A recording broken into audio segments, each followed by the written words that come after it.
Каспий магазинде тауар сатумен айналысатындар бар. Бірақ ол жерде қандай да бір минустар бар ма? Соны біз договорынан қарап көрейік.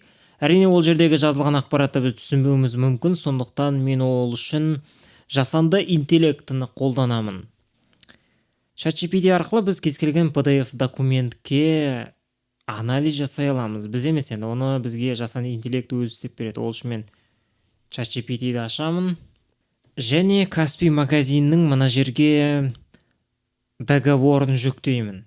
Әрі қарай біз осыны анализ жасап көрсек болады. Мысалға, бұл жерге біз осыны жүктейміз, одан кейін әрі қарай өзімізге қажет сондай сөздерді жазуымызға болады. Мысалға, болса договор бойынша мен мынаны істей аламын ба, мынаны істей алмаймын ба деген секілді. Мен қазіргі жағдайда былай көрейік. Бұл жерде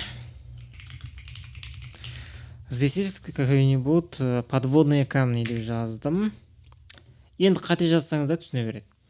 Бұл осы договорды оқып шықты, және әрі қарай бізге ұнамауы мүмкін, бұл договордың ішінде не бар, не болуы мүмкін, соның бәрін бізге шығарып береді. Бұл жасанды интеллектінің мына жерде айтуы бойынша бізге ұнамауы мүмкін бұл жерде дүние бір жақты келісімнің өзгертілуі. Яғни біз Каспиймен договор жасаған жағдайда Каспий өз қандай да бір договорда өзгерістер енгізуі мүмкін. Енді 5 күннің ішінде бірақ партнердің өзіне айтады, бірақ просто келісесің ба, келіспейсің ба деген ол жерде жоқ. В принципе, ол қатты маңызды да емес. Енді ответственность за товар деп тұр, маркетингтік әртүрлі расходтарды келісу керек партнер. Келісім бұзылған жағдайда сіздегі магазинді блокқа жіберу мүмкін. Енді бұл жерде бізде осындай договор бар, бұны осы договордағы басқа да дүниелерді біз тексеріп көрейік. Мысалға, мына жердегі договор бойынша мен сертификатсыз товар сата аламын ба деп мына жерде жаздым. Осы бойынша біздегі договорды мына жасанды интеллект өте гениальный оқып шықты, бізге осындай жауап берді. Согласно условиям договора с Каспий магазином, продавать товары без сертификата нельзя. Осы жерде міне көрсетілген. Разрешение және сертификаттың болуы міндет деп мына жерде жазылған.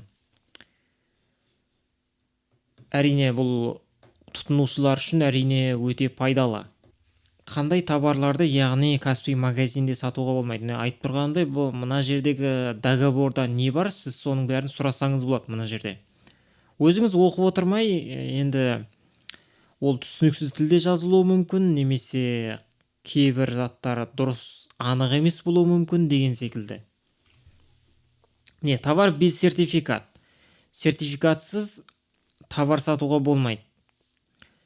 Дұрыс емес, сападағы тауарлар, интеллектуальный собственность бұзатын товарлар, әртүрлі брендтің заттары мысалға сізге сатуға рұқсат бермейді.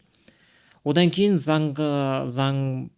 заңды бұзатын тауарлардың бәрін ол жерде сатуға болмайды. В принципе, ондай, ол енді понятно. Кейбір немесе ограничение қойылған кейбір дүниелерге, мысалға медицинский препарат, алкоголь, оружие деген секілді. Не оған сатуға тыйым салынған, немесе арнайы түрде бақыланады ол. Көріп отырғандарымыздай, жасанды интеллект арқылы біз осындай кез келген договордағы подводной камендер бар ма, жоқ па? Немесе қандай да бір жеке сұрақтар болса, біз соны тексере аламыз. Міндетті түрде қолданып көріңіздер, бұл өте гениальный инструмент өте. ChatGPT-дің сайтына өтіңіздер, немесе мобильді қосымшасымен осылай жұмыс істеуге болады.